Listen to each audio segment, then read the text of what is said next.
Welcome to the Redirect Podcast. My name is Abigail Freshley. And I'm Emily Rojas. The Redirect Podcast is the show that shifts the conversation back to books. We discuss themes from some of our favorite books and how those themes relate to our real lived experiences. On today's episode, we are book clubbing the much anticipated newest installment of the Hunger Games series, Sunrise on the Reaping. But first, before we do that, we would love for you to support the show in a few simple ways. The first way is you can go on Apple Podcasts or Spotify. Just go there and leave us a 5-star review and let us know that you love the show. You can also follow us on Instagram or Blue Sky at Redirect Podcast. And if you really, really love the show, you can share it with a friend. We are going into, I think, the second best book season of the year. Like, number one being like holiday reading, second best being like spring summer reading. New releases. Yeah. New release season. So much coming out. Like, share our show with a friend. We have so little to hang on to. You might as well. You might as well. Amen. Praise cure. Yeah. I was I had a meeting like with my manager the other day, and we were talking about like stuff that gives you energy outside of work. And I was like, yeah, I have my podcast. I really love it. Like, it's just a great outlet. And she's like, oh yeah, like I should check that out. I was like, I actually don't want anyone I know in real life to listen to this ever, but you guys should share this with your friends. Actually, I didn't think about my colleagues learning about my Wolfstar fascination, but you could share it with your friends. Yeah, but you guys don't have that same shame. You don't have to bleep out the names of the fics you're reading for fear of people you know in real life hearing about them. You can share this with a friend and just be like, aren't these gals weird? So here she is, Sunrise on the Reaping. When did you get your book? The day of release it arrived? I did the ebook because I was scared of not getting in time. And I'm glad I did because it does make it so convenient. Like, I have all my highlighted notes just right here in a little doc. That was very convenient. So anyways, I hope you're still getting the hardcover though, just to have. do need to add to my Hunger Games shelf for sure. I will be getting that. I have less notes than I wanted to have because, as I mentioned to you off mic, I had a long work road trip this week. And so for part of that, I did listen to part of the audiobook. So like, I started the physical book, probably like the second part of the book, I listened to an audio, and then last I finished reading. So I'm missing some of my notes because obviously I couldn't take notes while I was driving. But fair. It's not hard to remember. Okay, we have done a really good job of not talking about this. Yeah. And I will say, we have both been in the trenches trying to avoid spoilers. Oh my God. You guys suck out there if you're posting spoilers, by the way. I hate you. Guys, really, can people chill? Can we give people a week? We need to like really brush up on our etiquette for fan spaces, I think. Because I think, to me, like, okay, a TV show, 24 hours. A movie, give it the weekend. A book, you need to give it a week before you're posting about it. You need to give people a week. I'm sorry. Like, and if you have to post, there needs to be a giant block screen at the beginning of your post saying spoilers. Like, also, I think we need to talk about what constitutes a spoiler, because I think people are like, oh, my spoiler-free review. And then they're like, the epilogue, bro, the epilogue. I'm like, okay, well, now I know there's an epilogue and I know it's going to devastate me. Like, that is a spoiler. I'm sorry. Yeah, like, actually, just, I think to be a good person, you need to not post, like, you should tag anything as a spoiler within a week of the book release. After that, you can be like more conservative about what you say is a spoiler.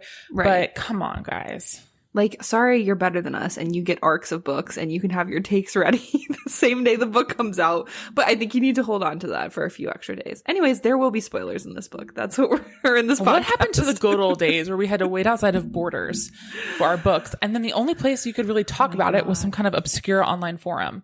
That's so real. You know what I'm saying? Real. Like, I'm not just going to get like assaulted by this. Yes, that's so true. Kids these days, this generation. They don't know. That just brought back my memory of going to Barnes and Noble the day that Breaking Dawn came out and buying it. And like, I couldn't get it shipped to my house. Maybe I could back then, but I don't feel like I could. I had to go to the store and I had to buy it and lock myself in my room until I because we were buying it with cash with our that's true, allowance too. money. Yeah, with cash. Yeah, So. with credit card. Slay. Anyways, let's talk about this book. Okay, so because we have states, like, we have not talked about it at all. Yeah. So, Emily, what stars do you give this book? Did you like it? What's your overall impression? I'm crying just talking about it. I gave it 5 stars.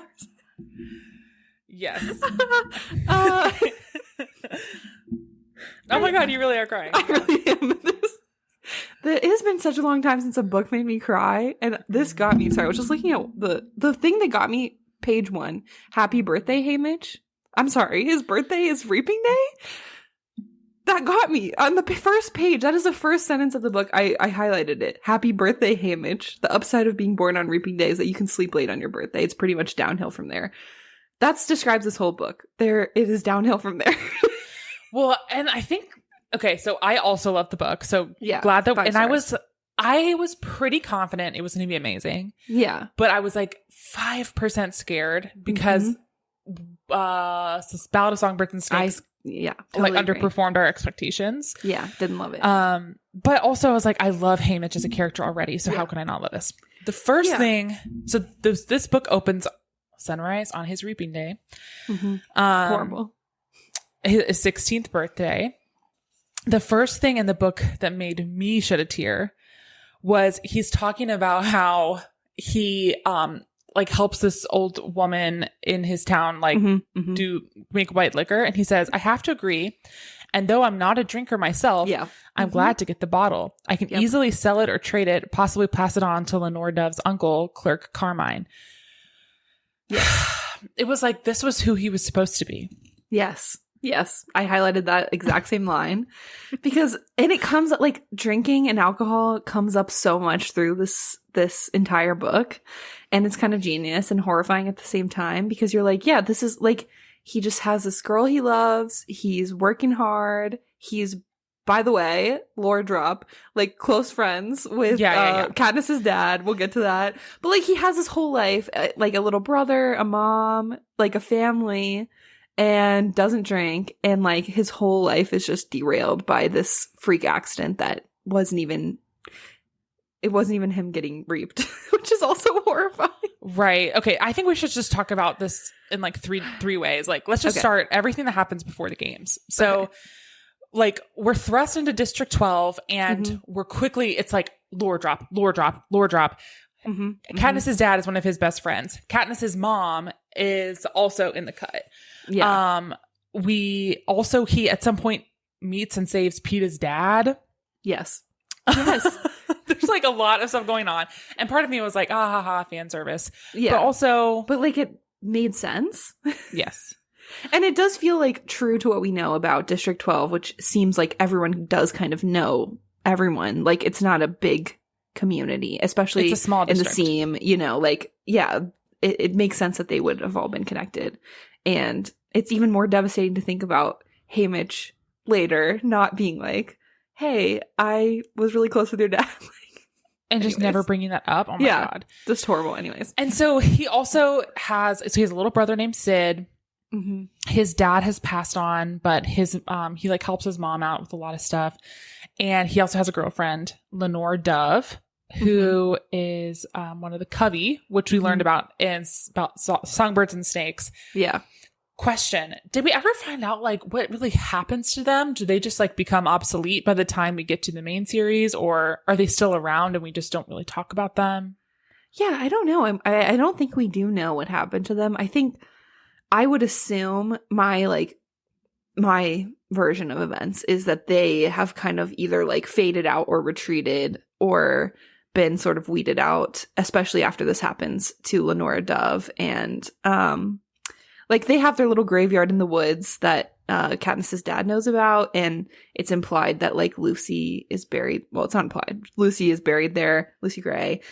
And so I think like it's possible that they live in the woods, or they've, you know, whatever remnants just, like, of them are faded away. They've just fully like integrated into main society and like kind of stopped naming their kids with the like the first name then color. Yeah. So I don't know.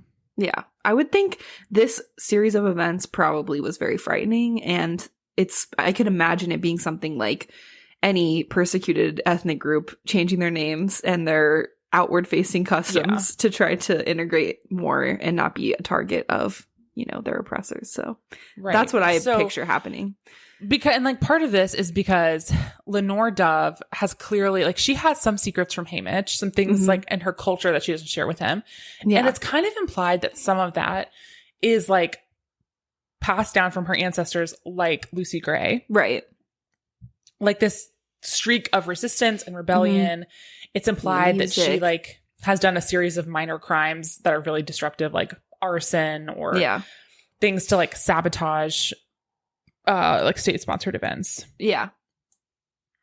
And she loves animals, and very important, she has a flock of geese that are her pets.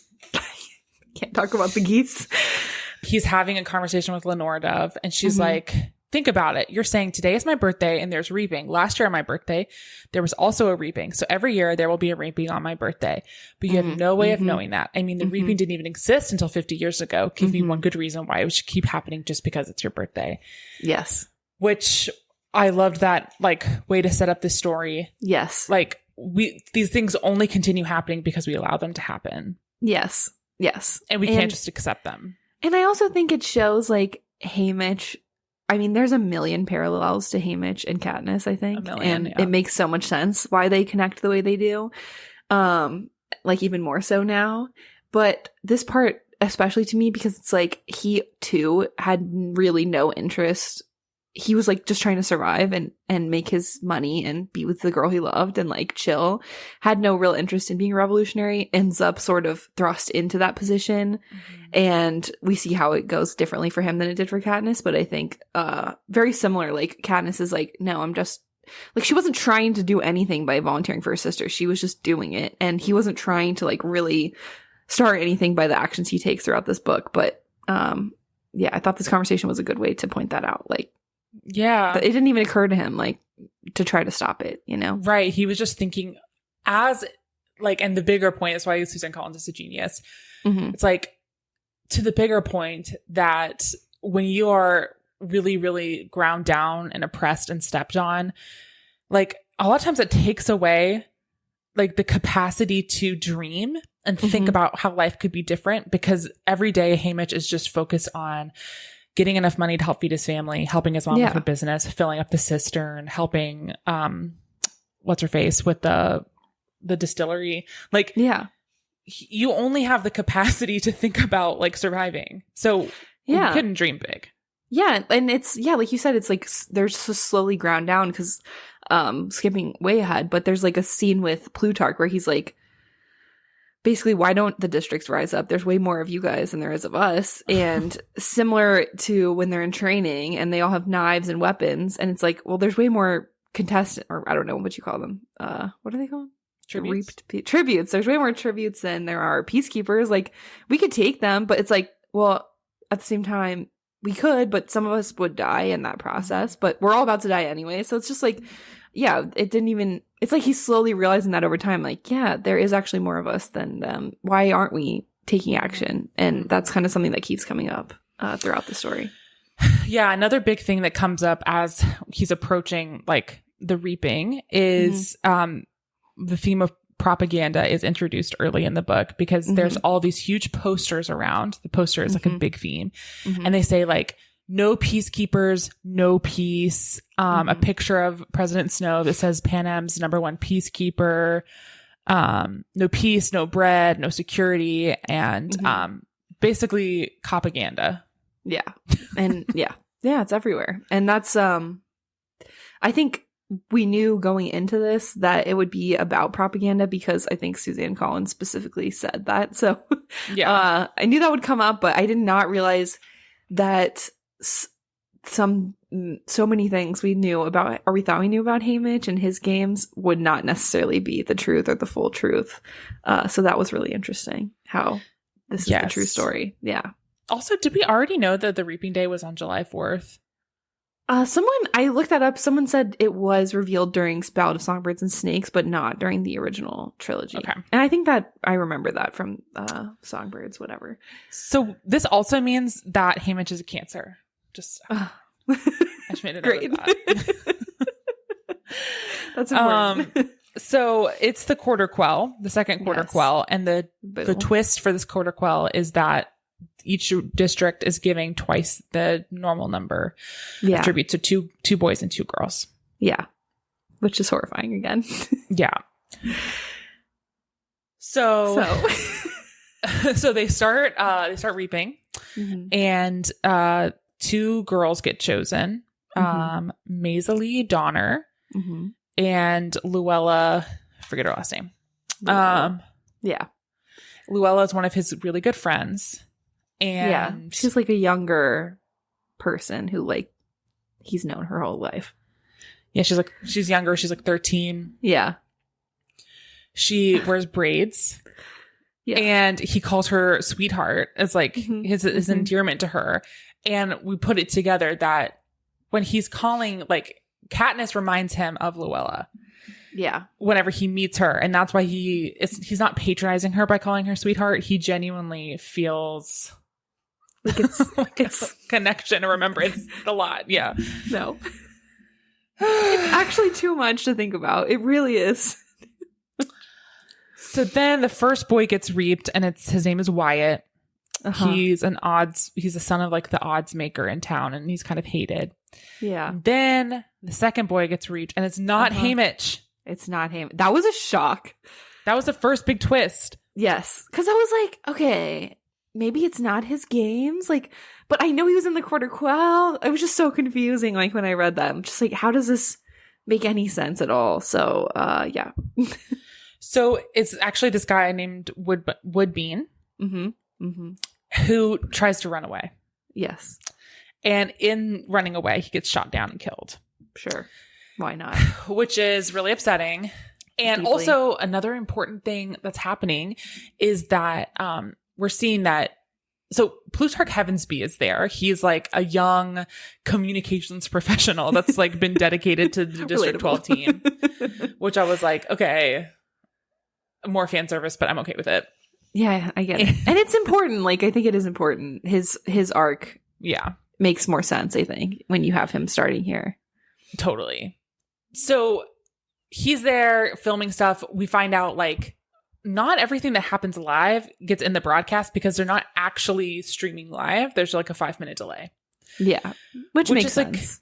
Like, it's like part of the propaganda message. Right. About like what you're seeing isn't necessarily what's happening. And there's often movements of people and stuff that you don't see. It did make me wonder too, like, what is the delay like for the games? Obviously, we're not there yet, but like, it feels like it has to be more than 5 minutes for them to, you know, chop it up correctly. So I'm just interested in that. Like, I would love to know more about how that works, but don't obviously get that insight. But yeah, it is interesting how they manipulate what's going on. Mm-hmm. So Woodbean's mom is like freaking out, and right, it's his mom, I think.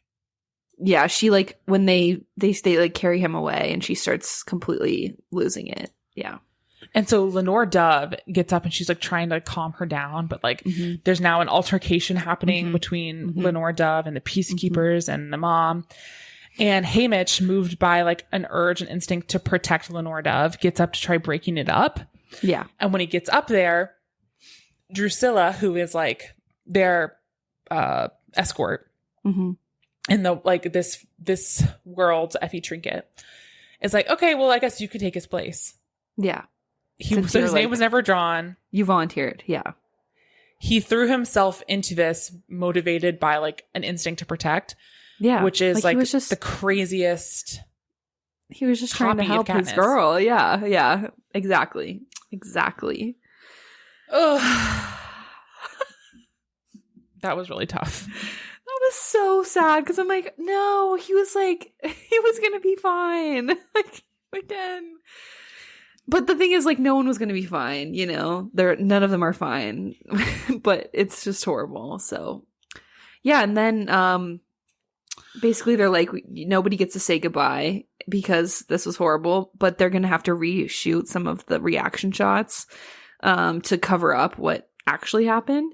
And so Plutarch is like, hey, to Haymitch's family, if you guys will, you know, refilm a couple reaction scenes that you're faking. I'll let you say goodbye to him.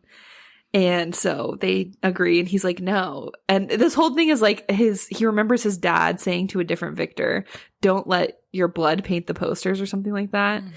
And it's like, die on your own terms and don't let them use you as like a propaganda machine. And so he keeps remembering that. And so he gets so frustrated because he's like, no, they're like, you don't have to let them film this moment with you guys. Yeah. But of course, he wants to say bye to his mom and his little brother as well. So it's just tough. It's tough. What would you do? I don't know. You know, as you're saying that, it's reminding me of something in the main series, a conversation that Peeta and Katniss have the night before the games where he's like, I just don't want them to change me. Yeah. Like, I don't want to be a piece in their games. Yeah. It's that, like, so in this way, it's drawing a parallel between Peeta and Haymitch a little bit. Yeah. He doesn't get to say goodbye to Lenore Dove. He decides to do the goodbye with his mom and mom and brother. But as the train is pulling away, this totally gutted me. Yeah. He looks out the train window up on the ridge and he says, that's when I see Lenore Dove. She's up on the ridge, her red dress plastered to her body, one hand clutching the bag of gumdrops that he got her. As the train passes, she tilts her head back and wails her loss and rage into the wind. And even though it guts me, even though I smash my fist into the glass until they bruise, I'm grateful for her final gift, that she's denied Plutarch the chance to broadcast our farewell. The moment our hearts shattered, it belongs to us. I have that with a note that just says, fuck me. My note says, Jesus. Jesus. There's no other. The moment our hearts shattered, it belongs to us. And again, it is literally downhill from here. It is downhill. I don't know. I think that there are some uphills. Like, I think there are moments of realization, like moments of resistance. I think that's another big theme of this book. Yeah. Is the timeline of resistance. Yeah. Like, Katniss's story could have easily been Haymitch's story. Yeah. And like, we'll see how that unfolds as he gets to, like, but it wasn't. And it's like, what a message for us in these times that like, it's not good. You know what I mean? Like, no. Yeah. Cause I think this whole time I kept thinking, okay, this is the second quarter quell. The third quarter quell is Katniss and Peeta. So that's 25 years. So there's 25 years and he's just a boy. He's just a boy in this. So I just think like there's 25 years between everything that happens in this book and like this attempt. There is an attempt to like stop the Hunger Games and overthrow the Capitol. And it didn't work because there wasn't whatever. Like the stars didn't align. The districts didn't rise up. It didn't work out. And I just think of Haymitch during those 25 years and it's horrifying. Like it's actually horrifying, like, but it is like guilt and shame. And like, what if I had just complied? Yeah. So he's like motivated. You said, though, it just takes time. Like this obviously plants the seeds because all of the players that not all, but a lot of the players that end up making the next attempt successful with Katniss are already here in this one. And, you know. Yes. So. Yes. Anyways. Yes, the timeline of resistance is very long sometimes. Yes. So part of the symbol of this is that a birthday present that he receives from Lenore Dove the morning of the reaping is this necklace that's also a flint striker. And it's what's on the cover of the book. It's like a horseshoe shape with a bird on one end and a snake on the other end, which I wonder also if that's like a covey symbol that was somehow passed down from songbirds, snakes, Lucy Gray, so anyways, we can kind of like quickly move through this part. Like, we're getting to know the other tributes, their dynamics. Luella and Haymitch want to be allies. Nobody gives a shit about people in District 12. Maisley and he are like kind of at odds because she's not super close with, like, she kind of has beef with Lenore Gray. Yeah. Blah, blah, blah. Anything you want to talk about from this part, like between when they get on the train and when they do the tribute parade? No, I think, it's just depressing. I mean, there's a few moments with Plutarch where it seems like Plutarch's like, hey, like I want to help you stack this in your favor. Like I want to paint a good like picture paint you of in the best light. Yeah. Yeah. I'm like really trying to help you. And that brings out complex feelings for Haymitch because he's like, okay, thanks, I guess. Yeah. But like, you're still part of this. Like, what do you say? Like give you a cookie? Like this is so performative. Like you, okay. Yeah. You want to make my impending death a little less, horrible. Like I'm still gonna die. Like you're still sending me off to die. You're still part of this cog in this Hunger Games machine that's just horrible. So and that's like the bleak part is that in the instances where they are shown kindness by their handlers or the people in the Capitol, it's not like true allyship. It's like, oh, we're just a victim of our circumstances. Yeah. And like, what another message for today. Totally. Yeah. And also I will say they don't have any mentors or anything because no one allegedly has. Oh, they know a girl won, but they don't know who she is, obviously, or anything about her. So they don't have any mentors. And then that's gonna fall on Haymitch forever now. It's horrible. But we get a delicious little morsel of a treat for fans, which is that because they don't have mentors of their own, they are being lent mentors from other districts. And who are their mentors, Emily? It is Mags and Wyrus of Hunger Games fame. Yes. Beloved. So Wyrus, it turns out she's like the victor from the year before. Yeah. We get to learn something really interesting about her games, which is that she did not have to kill a single person. She didn't shed a drop of blood. She just outsmarted the arena. Which was awesome. Yes. Yeah. Like she even outsmarted the people who, like, the game makers couldn't even figure out what she was doing or where she was. So it was like a weird, like, reflective arena, and she was able to like hide in one of the like gaps of the reflections. Yeah. And just chill out until everyone else died. Yeah. It's pretty amazing. Yeah. And Mags, we don't know much about her games because back when they were doing her games, they like weren't all high tech. Yeah. But she's like this very loving, motherly, like mentor figure for Haymitch, who, and all the tributes, like showing lots of compassion. Yeah. And she asks them this really just like heart-wrenching question. Yeah. She's like, I used to not ask tributes like what they wanted because I just figured they want to live. Yeah. But it occurred to me that there was lots of other things that you could want in this situation. Yeah. Besides living. Like maybe you want to protect your district mate, or you don't want to die in a horrific way, or like don't want to suffer or whatever. Yeah. And like maybe I can help you do those things. And all the tributes are kind of like, I want to die on my own terms. Yeah. Like Wyatt says, I don't want to die a long death. Like I don't want people making money off of my suffering. Ugh. Because he's like, the bookie's son. And then it's just, that was tough. I really liked Wyatt. I just have to give that shout out. Like I know the betting, like that's not his fault. That's just the life he was born into. Yeah. I loved them all. It was so sad.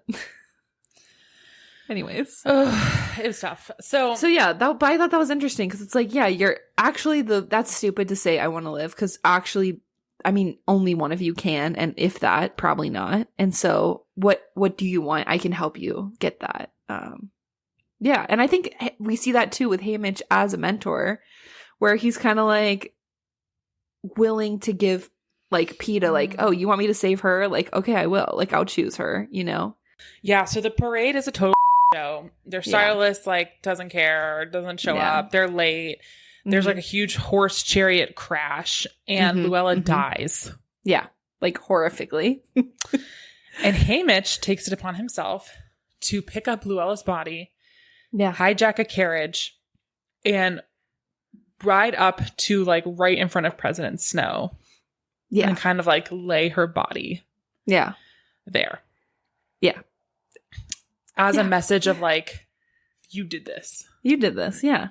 Like you should have to face the killing that you're doing. This one is yours. Killing all of us. Yeah. You own it. Yeah, I thought this was really interesting too, because it's again like it reminded me of Katniss and Rue when she like puts the flowers all over her body in the arena. Because it's like they're not, again, neither, like, he wasn't thinking consciously in his mind, I'm gonna do this to cause an uprising and everyone's gonna, he's just like so in the moment overwhelmed by this like anger and like righteous anger, and like I'm gonna do this, and there's not an ulterior motive, but he ends up paying the price for it anyways, as if there was an ulterior motive, as if he was like a rebel. And so then it's like, well, I might as well join this rebellion because like I've already, just by doing what comes naturally to myself and reacting in this way in which I felt was right, I'm becoming a part of this uprising that I had no intention of joining. Yeah, and he's trying to send a message to Snow, but also to people at home and also to the onlookers who are there. That doesn't really pan out because that part is not broadcast across the nation. And in fact, the next thing that happens is that he's invited to a private audience with President Snow. This was crazy. This was crazy. So I saw some people saying, like Suzanne Collins saw like one too many fan cams of Snow from Ballad of Songbirds and Snakes. I was like, I got a few more things to say about this guy because this like really drives home. He's evil. Which, again, evil. I don't know. Like, I get it. The actor is hot or whatever who played him, but like, let's all calm down. He was also evil in Ballad of Songbirds and Snakes the whole time. Like, he was pretty horrible in that. So, yeah, that it's even worse now. Yeah. So he basically meets up with him at Plutarch's house. And he's like sick, and you find out that he's like had food poisoning, but really what it was is that he has poisoned the guy who was in charge of the parade. Yeah. And he ate it too. He just had the antidote. So he didn't die. He just had food poisoning. And so this is also like educational for Haymitch because he learns that he has a proclivity for poison. As we know is his custom to sort of poison himself so no one's suspicious. Yeah. And that's why later on he's like in pretty poor health and smells like roses all the time because he's like decaying inside. And this is another moment where Haymitch is like, well, this is the least like they're like, go get this milk that he has to drink to absorb the poison, I guess, or whatever. And Haymitch is like, I cannot help right now. So he goes and he drinks the milk and is like, sorry, there's none left. And he thinks that maybe Snow doesn't know about that, but unfortunately he does. So basically the talking to that Snow gives him is like, hey, that was a little bit too much. And like, look, you could go off and you can die in the games. And like, because of that, like your family will have a fine life. They won't be bothered, whatever. But like, fuck around and find out. Like, if you keep doing this kind of stuff, there will be consequences. He heard that, but then he still decided to try and blow up the arena. Well, because he's like, I'm gonna die anyways. So that's kind of his whole mentality, this whole games. He's like, they are not going to let me live. So A, I can't be a part of any alliance with anyone that I care about winning because they're going to kill me. And B, I might as well try to blow up the arena or do something. Like, I might as well go out some way because there's no way they're letting me survive this. And so, yeah, like I might as well resist because like, I can't live. They're not going to let me live. So what's the point in trying to like win? Or trying to play by their rules, I might as well just like go out in a blaze of glory. But then why is he surprised about like the consequences for his family? Because I thought what was communicated to him by Snow was like, if you mess around, like there will be consequences for your family. Yeah, right? I guess I don't know. I think he's just 16. Yeah, that's true. And I think he thought like, well, they let me live, you know, like I think he thought they would kill him. I don't think he necessarily picked up on like, they'll kill your family. Like, to me, I feel like his reaction was not like, oh, I have to die in the games. It was more like, well, they're not going to let me live. And so then they let him live and they paraded him around. So I think he's like, okay, well, maybe they're safe. Oh, you know what? We had it wrong. So he said, Snow dabs the spittle with his shirt cuff, but there are many different ways to die in the arena. You might get stabbed or strangled or die of thirst.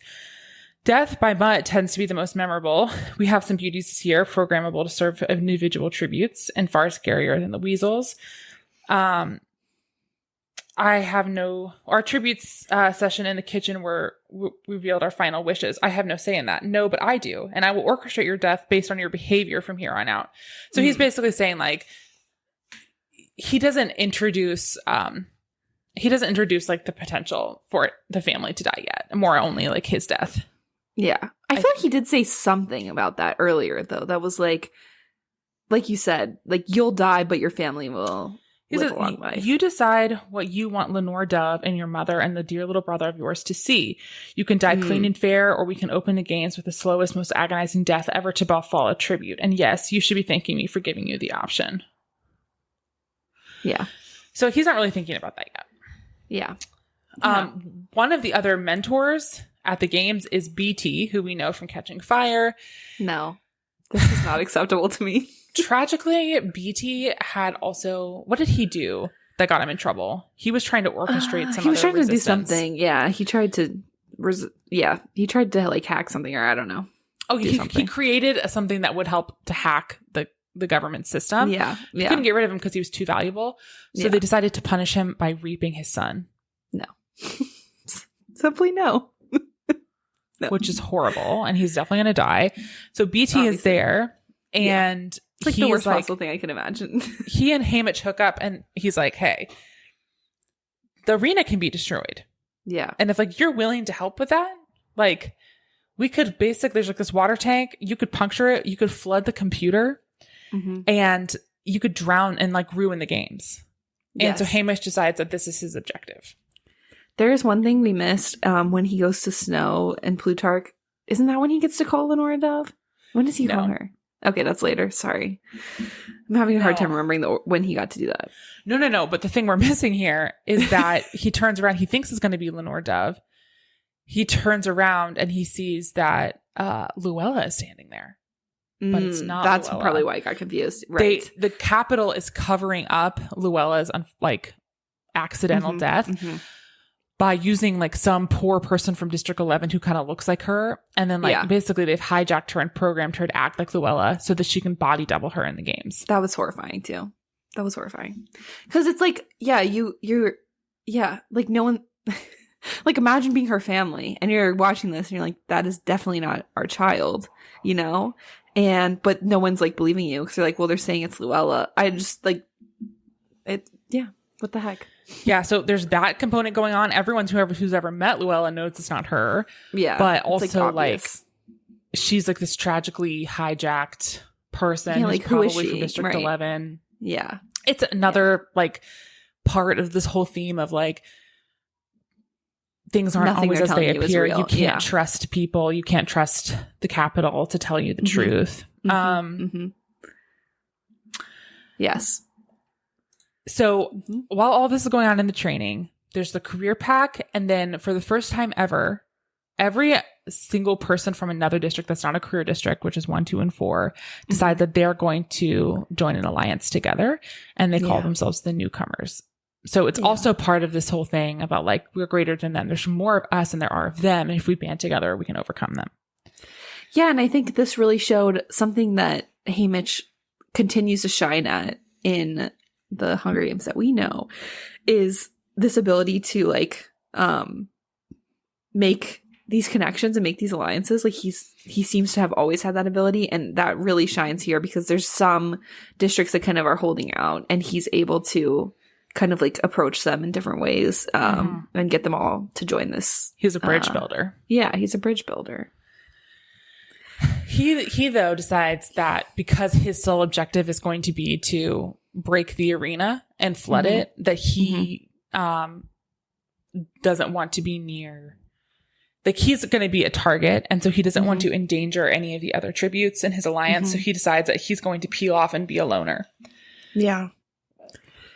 Which is also sad to me because it's like the dominant narrative about his life. Like if you went back and watched highlights from the games, it's like, oh, everyone wanted to be friends except for grumpy old Haymitch. Yeah. When it was like, in reality, this is the most self-sacrificial thing he could have done. And that's like his whole life. It's not just the Hunger Games, but it's like afterwards, he's like, I can't get close to anyone ever again. I will live alone in the Victor Village. I will never like let anyone else into my heart again for the rest of my life. Like he's only 16 and this is his whole rest of his life from this point. So yeah, no. I'm not okay. It's insane. So yeah, it's time for him to go to the games. Mm-hmm. Mm-hmm. He gets in there. And but he does call. When does he call freaking Lenore Dove? I think you know what. Talk about that. After their interview, so there's this whole thing. Like we can kind of skip over this part. Right. Yeah. Like yeah. Effie is in the cut, and there's like they get ready for their interviews, and then after that, Plutarch.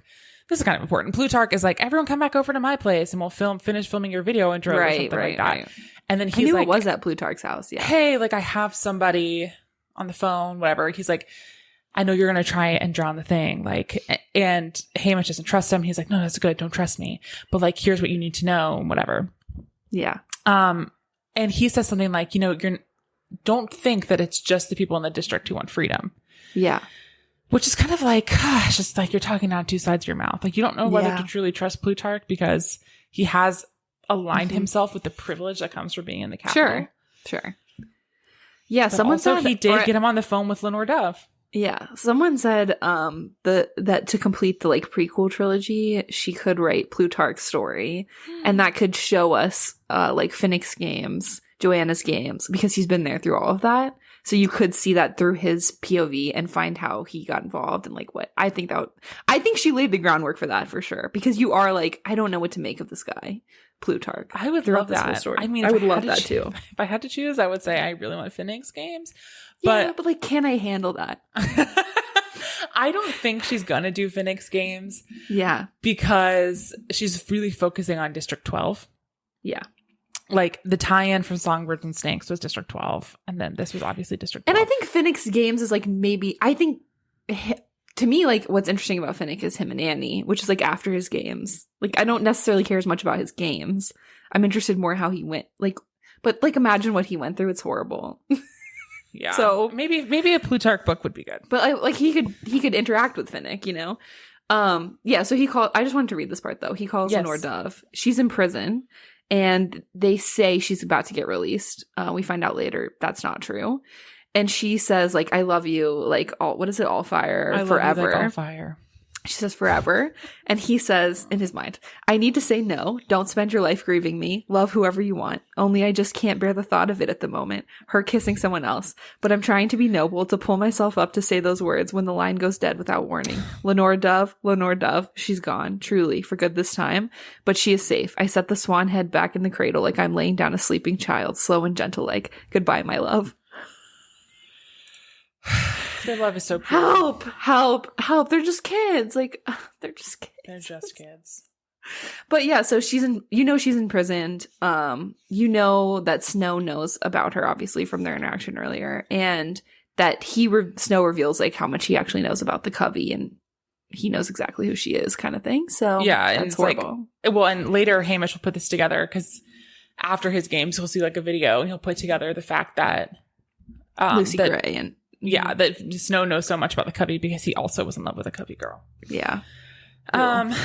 So he gets to the arena. The arena is like a magical land full of like fruit and cute animals. And it's like beautiful. It, and smells the air good. is floral, which I thought was another really good and interesting choice about this whole like misinformation propaganda thing. Like, yes, everything looks so beautiful and shiny on the surface, but everything is poisonous.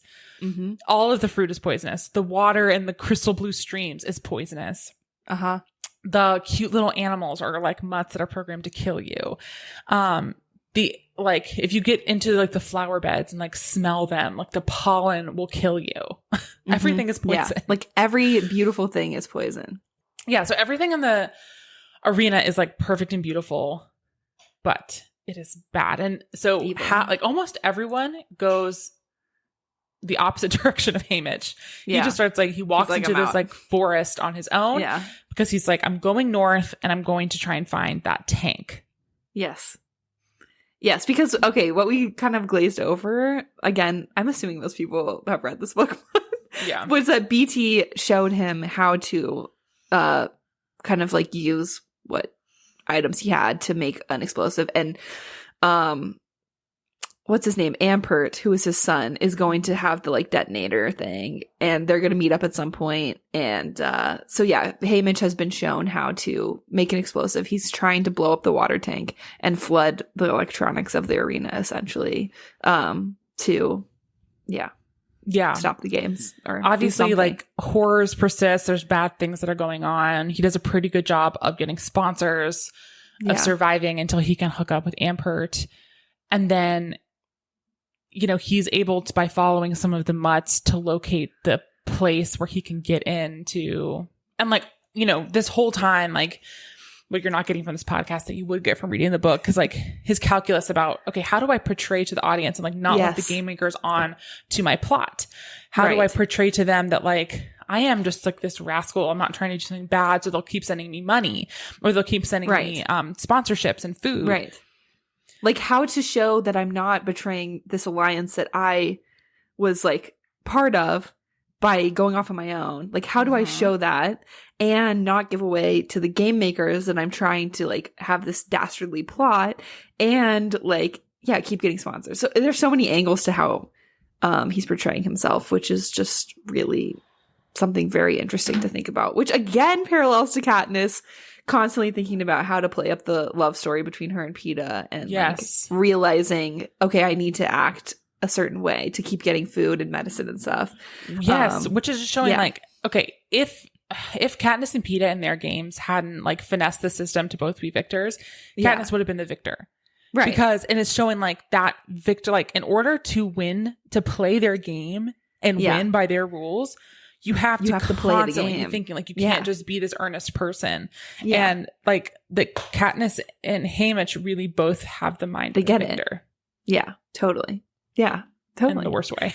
Yeah, and not a good way, but it is what it is. So hijinks ensue. He's able to get down to the tank, but he is unsuccessful in like, he damages the arena, but he's unsuccessful in his objective of flooding the arena. Yeah, and they instantly kill Ampert for his sins, basically. In a really bad way. In a horrifying, disturbing way that BT has to watch because he's his mentor and his father. It's the most horrific thing I've ever heard in my life. Yeah, it's horrible. Yeah. So, anyways. So now he's trying to figure out, okay, well, like, now what do I do? Like, maybe my objective is I'm trying to protect Maisley, who's the last person left of my, or like, or the other people from the Newcomers Alliance, or maybe I figure out, you know, how to continue messing up the arena. Like, I'm going to try and find the edge of the arena. You know, I hear like what I think might be a generator running, and I'm going to try and like go mess it up. And he goes and finds it, and he figures out there's like this huge force field covering the generator. So when you throw something down to hit it, it just bounces back up at you. Right. Which is the part we did know about his games, that he had figured out the force field. And so, yeah, that was interesting. Like how he discovered it. We also, like, you know, in some of the spars that they have with some of the careers, like we see at one point there are like maintenance crews coming out to like help like maintenance the arena, and like they're killed by some of the tributes. That was crazy. Like, what was that about? I really was confused by that. Like, how did they mess that up so bad? Like, how did they not know they were right there? You know, it was just, it was but like the gut-wrenching part about all of this is that everything that's happened in the arena is a shit show. Things keep going wrong. The game makers keep getting outsmarted. Yeah. Things are going wrong, but none of it makes it to TV. Yeah. None of it is able to get out. Nothing is communicated. Yeah. Yeah. Nothing is communicated. Like, the only repercussion that happens is negative consequences for Haymitch and the people that he loves. Yeah. Like, he's the one who has to suffer. And it makes you realize, too, I was thinking about this, like, I think Haymitch is the type of person that, had his games been portrayed accurately, which obviously we'll get to the end and how he sees all this or whatever, but I think he would have shown it to Peeta and Katniss and be like, this sucks for me to watch and I don't want you to see me like this, but this is going to be helpful for you. You know what I mean? Like, I think he would have shown it to them. I think the reason he didn't want them to watch it was because it's like, this isn't even what happened. Like, this, what you're going to watch is not even remotely the truth of what happened in these games. Everything was so patched together. Yeah, like don't watch it, you know, because it's not real. Watch the other games because I guess maybe we assume that there's some reality there. But yeah, I thought that was, in my mind, that's my like explanation for why he didn't want them to watch his games, was not necessarily because he was like embarrassed or ashamed. I feel like he would have been like more so, this just isn't the truth. So I don't want you to watch it. You're not going to learn anything from a fake edited together, you know, show that's not real. So yeah. Oh, anyways, there are moments of resistance throughout the games. Yeah, like through in the arena, things that Haymitch does. He decides that he's going to do like one last ditch effort of breaking the arena, I think. Mm-hmm. How does he decide to do that? Well, at like the very end when he tries to blow up the force field or whatever by the generator. Yeah. So he tries to blow up the force field by the generator. Right after he wins. So like right after he wins. It's him in a career. He uses the force field. An axe come back, like goes off the cliff, comes back, and then he like realizes that he has like one less opportunity to do like a bomb. Mm-hmm. And he does it, but he doesn't die. And it doesn't make it onto TV. Yes. And now he's being punished by like being kept in an apartment with like only milk and bread for like weeks. He gets back home to his district finally, and his mom and brother are killed in an act of arson. They're burned alive in their home. And Lenore Dove is poisoned after he's reunited with her, and he thinks everything's going to be fine. And she is poisoned by some gumdrops that she thought were from him. Yeah. That was absolutely horrifying. Like, just absolutely the most horrific thing. And because it's so like, oh, you thought she was okay? No, she's not okay. Like, we're going to take her away. Well, yeah. So right before this happens, he's like watching the recap of the games, and he's like, it's sinking in. Like, wow. Yeah. This didn't work out. Yeah. Like, he's like, wow, this is completely different than what happened to me in the arena. Like, none of the parts that I was hoping to send a message with actually made it into this cut. And he wonders too, like, what actually did get shown, and what, like, are they supplementing false memories now, even with this like recap cut, or is this what was actually shown? Like, he doesn't even really know, like, what the audience originally saw, what they're now being told to remember by this, like, you know, super cut of what happened. I think that's just, gotta mess with your mind for sure. So it's just too much. There's not even enough time to cover all the sad things. It's like he's realizing, like, okay, yeah, this was an act of arson. Okay. Yeah. So then, so he realizes she has a poison gumdrop. He's like, spit it out now. What? It's fine. Where's the other? I swallowed it, I guess. Why? Throw it up. Get it out of your stomach. She's panicking. There's no charcoal tablets, blah, blah, blah. Hey, Mitch, a perplexed look crosses her face, and she presses a hand to her chest. Her knees give way. I can't stand up. I pull her back to her feet. You've got to. Just get to the house. I throw back my head and scream, Clerk Carmine, help, help. She collapses in my arms. I kneel back on the ground, her body across mine. Lenore Dove, I plead. Don't. A blood-flecked foam bubbles up over her lips. Oh, no. Her eyes fixate on something in the distance. See that? She says hoarsely. I turn my head and see the sun just peeking out over the horizon. What? The sun? Don't you let it rise. She goes out.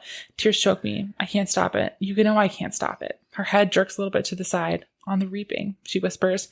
Oh no, don't leave me with that. Don't leave me at all, Lenore Dove. Please try and hold on, darling, Lenore Dove. Promise. Her eyes flutter shut. Okay, I promise. But you can't go. You can't leave me because I love you like all fire. You too. I think that's what her lips said. Lenore Dove, I press mine against hers, willing her to stay with me, refusing to say goodbye. But when I pull back, I taste the poison and I know she's gone. There's a part, I don't know if it's right there or if it's later, but he basically says as well, like, she has condemned me to live.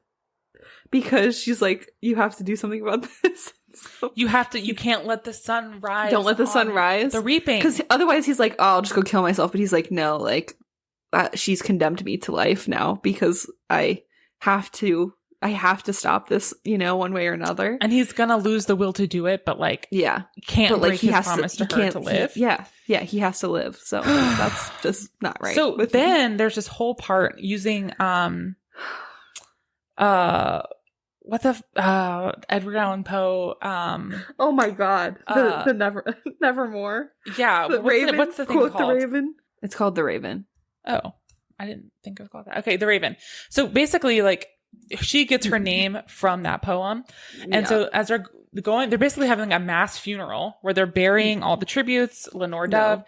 We learn that Katniss's dad sang at the funeral.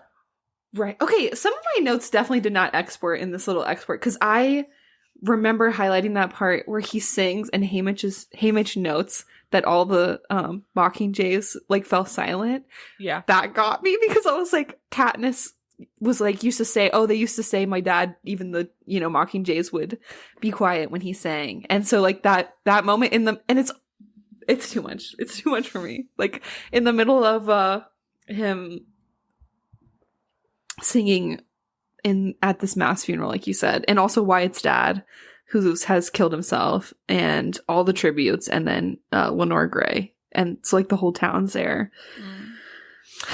Anyways, that part really got me. It's also really interesting choice because there's so many times because like this is the future of the timeline that we're living in, right? But there's very few ever cultural references to our world, but she made the very like specific choice to tie in the Edgar Allan Poe poem into this book to ground us in the fact that this is part of our timeline too.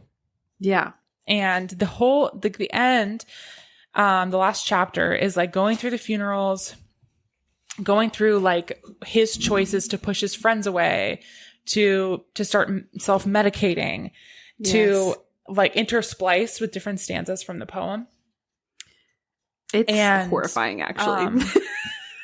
Once again, it's like to me it was horrifying, but I also knew it was coming, so it was just like, okay, yeah. It's like obviously you see how he ended up. Then we get the epilogue. No.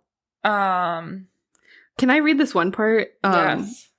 Sorry, before we get to the epilogue, this is from after the poem. On the victory tour, he's talking to Plutarch. This makes me think that there might actually be a Plutarch book, like, again. But he says, "All right there, Haymitch. I have nothing to live for. I say this without even a note of self-pity. I am simply stating a fact. Then you have nothing to lose. That puts you in a position of power. I would like to kill him at that moment, but what would be the point? Instead, I say, you think you're a good person, don't you, Plutarch? You think you're a good guy because you told me about the sun and the berms, when what you really did is help create the capital's propaganda and broadcast it to the country. 49 kids died for it, but you gave it the old heavens be spin, and in that propo, you're some kind of hero." Plutarch takes a moment to answer. "I know I'm nobody's idea of a hero, Haymitch, but at least I'm still in the game." Oh, I really now you really have me on this Plutarch book thing. I really want. It did not occur to me when I was reading this until I just saw someone's comment on like Reddit saying it should be a Plutarch to round. It should be a trilogy. I feel like that makes sense of prequels, and I feel like Plutarch's story would be very interesting because like he does play this role throughout this entire thread. So, anyways. The epilogue. The epilogue. Before the epilogue, I have to read this little part. Okay, read it. He's like, "And so I remain forever trapped in my chamber. I'm so desperate to forget, to escape the grief, the aching loneliness, the loss of those I love. There are no mementos of them. All are burned or buried. I work on forgetting their voices, their faces, their laughs. Even in my head, my language becomes dull and flat, stripped of the color and the music of yesterday. The only human contact I allow myself arrives by the way of capital news, which I play on the television set 24/7. That way, if Lenore Dove's ghost ever comes to me, I can tell her I'm working on my strategy to keep the sun from rising."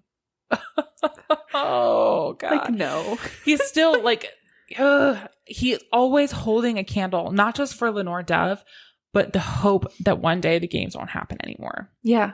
Yeah. So, epilogue. This was like worth the whole book, I think. It was brutal. Should we just read the whole epilogue?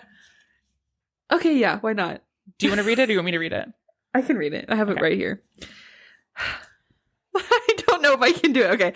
When Lenore Dove comes to me now, she's not angry or dying, so I think she's forgiven me. She's grown older with me, her face etched with fine lines, her hair touched with gray. Like she's been living her life beside me as the years passed instead of lying in her grave. Still so rare and radiant. I fulfilled my promise about the reaping, or at least lent a hand, but she says I can't come to her yet. I have to look after my family. I'm sorry. I first saw the girl at the Hob when she was just a baby. Burdock was so proud of her, he toted her around everywhere. After he died in that mine explosion, she started coming alone, trading the odd squirrel or rabbit, tough and smart, her hair in 2 braids then, reminding me for all the world of Luella McCoy, my sweetheart of old. And after she volunteered for the games, that nickname couldn't help but slip out. I didn't want to let them in, her and PETA, but the walls of a person's heart are not impregnable. Not if they have ever known love. That's what Lenora Dove says anyway. I didn't want to have anything to do with their memorial book after the war. What use? What point? To relive all the loss. But when Burdock's page came up, I had to mention him showing me the grave. And I felt compelled to tell them about Maisie Lee Donner, former owner of the Mockingjay pin, and how Sid loved the stars. Before I knew it, they all came tumbling out. Family, tributes, friends, comrades in arms, everybody, even my love. I finally told our story. This part, this is where I lost it. Okay. A few days after that, Katniss showed up with an old basket filled with goose eggs. Not to eat, to hatch. I raided a few different nests so they can breed all right. Never mind that we had roast goose for dinner. She's not an easy person. She's like me. PETA always says, but she was smarter than me, or luckier. She's the one who finally kept that sun from rising. PETA fashioned some kind of incubator, and when the eggs hatched, mine was the first face those goslings saw.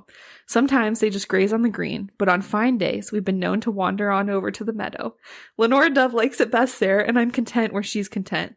Like the geese, we really did mate for life. I'm not sure I'll be here in the old there before much longer.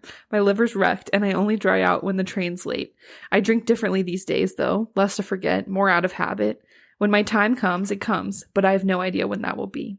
I know one thing, though. The Capitol can never take Lenore Dove from me again. They never really did in the first place. Nothing you can take from me was ever worth keeping, and she is the most precious thing I've ever known. When I tell her that, she always says, I love you like all fire, and I reply, I love you like all fire, too. Oh. My God, Suzanne, what are you doing? Oh my God. I'm going to grab my copy of Mockingjay really quick because please do. I'm pretty sure at the end of Mockingjay, from Katniss's point of view, she talks about the geese. So I want to see if we can line it up. That would be crazy. Please do. Okay. Hold that thought. Oh my God. Oh, the way that he just doesn't give up on their love. Like, he's just like, there's only one person for me. Like, that's... Yeah. Like, that's tough.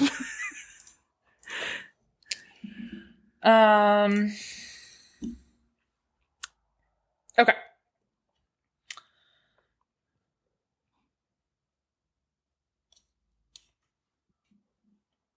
Okay. So her the way that she ends this is, which I wonder is also interesting because it's like, also she's so much like Hamish. I got the idea from our family's plant book, the place where we recorded those things you cannot trust to memory. The page begins with the person's picture, a photo if we can find it. If not, a sketch or a painting by PETA. Then, in most careful handwriting, come all the details it would be a crime to forget. Lady licking Prim's cheek, my father's laugh, PETA's father with the cookies, the color of Finnick's eyes, rip. What Cinna would do with a length of silk, Boggs reprogramming the hollow, Rue poised on her toes, arms slightly extended like a bird about to take flight. On and on. We seal the pages with salt water and promises to live well and to make their deaths count. Hamish finally joins us, contributing 23 years of tributes he was forced to mentor. Oh, no. God. Additions become smaller. An old memory that surfaces. A late primrose preserved between the pages. Strange bits of happiness, like a photo of Finnick and Annie's newborn son. We learn to keep busy again. PETA bakes, I hunt, Hamish drinks until the liquor runs out, and then raises geese until the next train arrives. Fortunately, the geese can take pretty good care of themselves. We're not alone. A few hundred others return because whatever has happened, this is our home. With the mines closed, they plow the ashes into the earth and plant food. Machines from the Capitol break ground for a new factory where we'll make medicines. Although no one seeds it, the meadow turns green again. I need to buy a gun. I need a gun. No, it so from her perspective, it's like, okay, he finally opens up. He joins us. That tidbit is we're fitting together all of for 23 years, the tributes that he mentored. No, he doesn't mention that though. The thing that sticks out to him is like wanting to open up about like her like parents and Lenore. And like Lenore and his fellow tributes during his games. I'm not okay. I'm amazed by, I think there are just some authors, like writers, who have an expansive mind for their world. And I truly believe, like, I feel like some people like retcon a little, like some authors will go back and live in their world and be like, oh, let me kind of fit this in, you know, but they didn't have, I feel like she actually had this in mind the whole time of what Haymitch's backstory was. Maybe not like the finer details, but I do feel like this was genuine and like the geese thing was real, you know, like I the feel Lenore like that's Dove thing there. Is like, that is so much part of his DNA and like his trauma. Like she had to think about, okay, why is he alone? Why does he have, like there's tons of other Victors that we meet throughout the series, but like why is his like this way? And he has no family, he has no friends, like he wants to push people away, because he thinks it's his fault and he doesn't want to endanger anyone else. Totally. I think the thing that kills me is honestly like the first couple chapters when you see him before the games, like like he was just a baby, he was just a kid. That was tough as well. So now we have the movie to look forward to. Can't wait. Thank God. We'll be sad. Cast someone great for Haymitch because it's a tough role. Is like, do you think cannot be someone too hot? Back? I'm sorry. No, but like they have to be soft. Yes. You know what I mean? Yes. Like they have to be a kid. I don't know. They have to look like a kid. Anyways, 5 stars. Loved it. Crushed it. Couldn't give me 19 of them. Yeah. Right now. Give me a Plutarch backstory as well. Oh my gosh. Please. A Plutarch story. I just feel like it would fill in a lot of the cracks. This like following his life from like his first games to the events of Mockingjay. Yeah. What I want. Do it. I dare you. Or maybe just at least until like he becomes head like, game maker or something. Okay, but it hasn't been that long since the Ballad of Songbirds and Snakes because we covered that during this life of this podcast. So we did not cover it when it came out. Oh, we did the movie. You're right. The book came out in 2020. So it might be well into our 30s before we get the next one.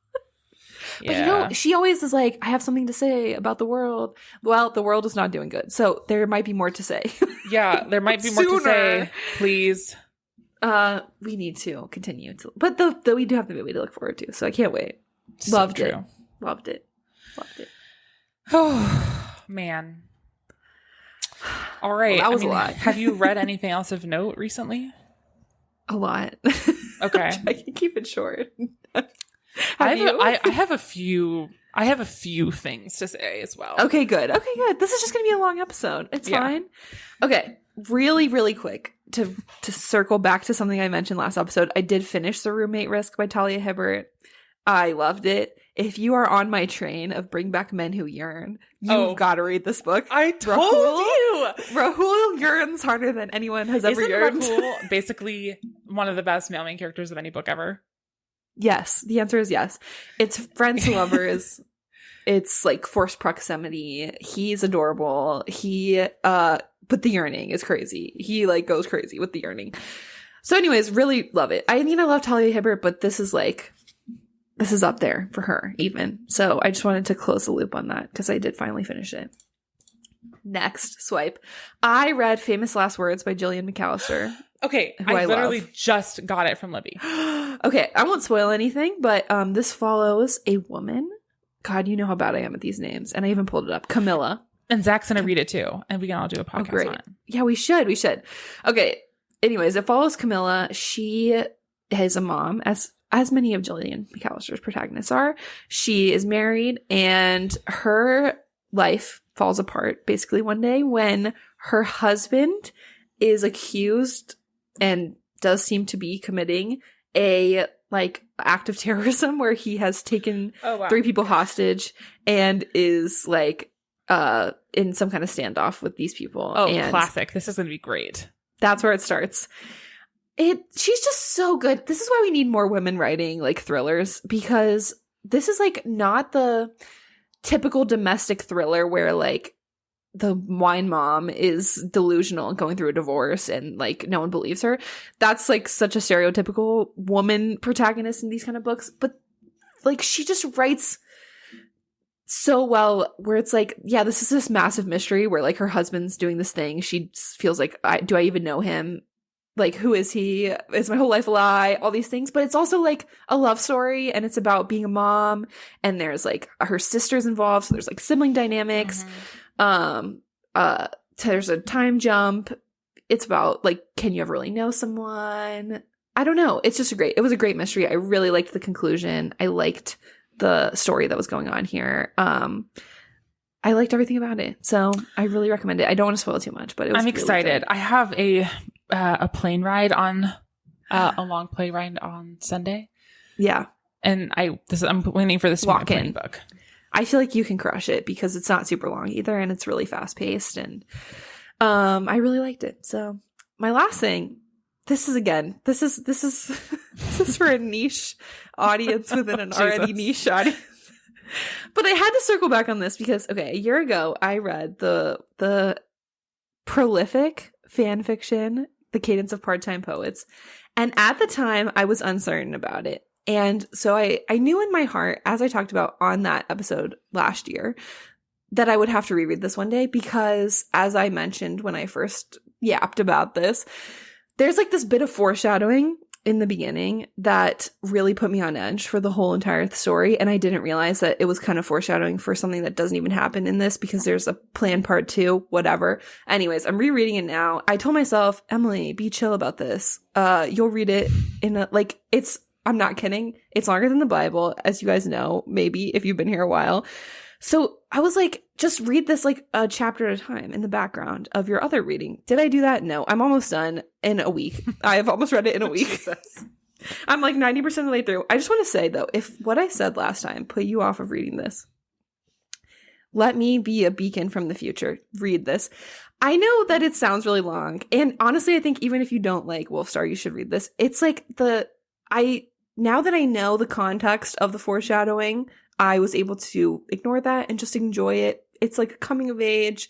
It's about rock and roll. It's about growing up, figuring out who you are, friendship, falling in love for the first time, getting your heart broken. There's so many things. Also, what I wanted to say about this occurred to me as I was reading. There's a scene where Sirius and Remus come out to James and Lily, and they are sharing their relationship with them. And I was like, you know what? This is kind of like the anti-Heartstopper, because I feel like in Heartstopper, which is why I think all young people should read it, everyone reacts like a really amazing way to everything all the time. Like every conversation is always handled the best, and like people are just responding to things in the exact perfect way. This is like the anti that, because the scene is like exactly what it's like to, I've read it like 5 times because it encapsulates what it's like to stand in front of a mirror and practice saying something to someone that you're really nervous about, and then you get there and you just, everything falls to chaos because even though you've rehearsed it a million times, like you can't get it out the right way, and they don't understand what you're trying to say, and like the misunderstandings and miscommunications that happen in real life. So I feel like, I don't know, it's just like a coming of age story where the worst possible thing might happen all the time, but it's happy. It ends in a happy place. And I think if you just want to read about, you know, people falling in love and a boarding school and what that might be like in the 70s and like music and love, then you should read this. I have started Cadence of Part-Time Poets. I think when I started it, I just wasn't in the right mood. Yeah, you got to be. I believe you. I trust you. Yeah, and it does end in a good place, and it's so funny. Like just so many laugh out loud moments. Anyways, I've been having a great time. Again, I should have known that. Like, don't lie to yourself that you can be chill about something, Emily, because you can't. But I did think, like, I've already read this, so what? But I'm sorry, I couldn't do it. I've read it faster than I did the first time. So, anyways, I just think, yeah, I wanted to come back on here and correct the record because I was like, I don't know how I feel about this, and now I'm like, no, I'm going to make this my entire personality now. So, thank you. encourage everyone You know to what? check it out. Live your truth. Thank you. Thank you. Okay. I have also read some bangers recently. March has been a good month for reading. Yeah. Okay. I will start with a book I am feeling evangelical about, which is Careless People by Sarah Wynne Williams. This is a book that is a memoir from one of the former like top brass at Facebook. She was like the director of international global policy or something like that for Facebook. It's like a tell-all memoir about her time at Facebook from like 2011 to 2022 or something like that. Mm-hmm. The tea is absolutely piping. It is just so much crazy tea, so much information, and really makes you think about like, this is a great book for like, if you're already feeling like hatred towards Mark Zuckerberg, sure, then like this will further confirm that for you. But it was really well done, like really well told. And she also like talks about it from the perspective of somebody who like joined Facebook because she thought it was going to be a global, like a source for good in the world and the way that it would change the world. Sure. And then the decisions made by leaders slowly over time that led it to becoming like one of the forces for evil in the world. Her experience with sexual harassment. So big warning there, but like that happens a lot. Like she's working at Facebook pre Me Too and then like during Me Too and after Me Too. It was really, really, really good. I just can't even cap. Like it was really good. Yeah. I highly recommend. I had seen this before you mentioned it, like on Blue Sky or something. I was like, oh, that's interesting. And then you said something about it to me. So I feel like and there's like this whole thing TBR. because Facebook is trying to shut it down and they got a federal judge to like put a temporary injunction on it where she can't promote the book right now. Yeah, which is crazy. Which makes me just, don't tell me what to do. It makes me want to do it even more. I know. Yeah. Like I'm going to read this even harder. I'm going to share this even harder. Yeah. So anyways, I really, really enjoyed it. And it's like obviously just came out. It's really popular right now. So it might be like long waits to get it. But if you have Spotify Premium, it's included. Yes. In your Spotify Premium. If you want to do the audiobook, which I also recommend. The author is from New Zealand. So she's a Kiwi accent. Yeah, it's great. So highly recommend that. I also read another really, really good book that you would really like called Real Americans by Rachel Kong. This was a recommendation that's been going around my friend group. It is about, it tells a story of a family from the perspective of 3 different generations, 3 different times in the book. And it's about a Chinese immigrant family. There is science element. There's like magical type element. It discusses like genetics and identity. What does it mean to be Chinese? What does it mean to be American? What does it mean to have multiple identities? I don't even want to say more about it. Like, it's like a literary fiction. Like it's here to say something. It's not so much plot driven. Cool. But there is a science fiction element, which I think you would really like. And it was just a really, really good book. Also, like, it's not told, like the story isn't told chronologically. So like the first perspective is from like the middle generation and then the younger generation. Oh, interesting. And then the third is from the older generation. Ooh, I kind of like that. And it starts and it's set like the middle generation. It's telling the story of Lily in the early 2000s living in New York. And then the second is like in the 2020s. And then after that, it's the 2030s. So it's a little bit in the future, but it's the older generation. So it's like the grandma. Interesting. It's really, really good. Okay. I can't even say more about it. I just put it on hold. Yeah, I just put it on hold. But please read it. like 6 months, I'll probably read it. So yeah. Let me know when you get there. Yeah. And then my third book is Shark Heart. Did I ever talk about this on the podcast? You did already talk about it. Okay. Yeah. Then I will pick something else.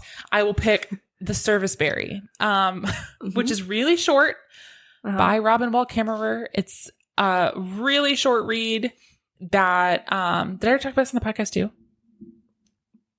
I think maybe you did. Did I already? Okay, then I take it back. I'll just leave those two. It was really, really good though. Yeah. Great. Excellent. Love it. Please so many good things to read. I know. Yeah, I will.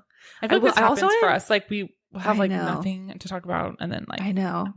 I was reading so many mid books, and now I've been reading a lot of bangers, like you said, a lot of 5 stars. So and then you want to talk about them so bad because you're like, I want to influence other people to read these so they can talk to me about it. I know. I also wanted to add, I actually won a Storygraph giveaway. OMG. I did not know this was like a real thing people won. So I won the book club for troublesome women. But what made me think of it is Real Americans was a giveaway, I think, but I didn't win that. But yeah, I'm excited. They're shipping it to me, so I can't wait to read it. Exciting.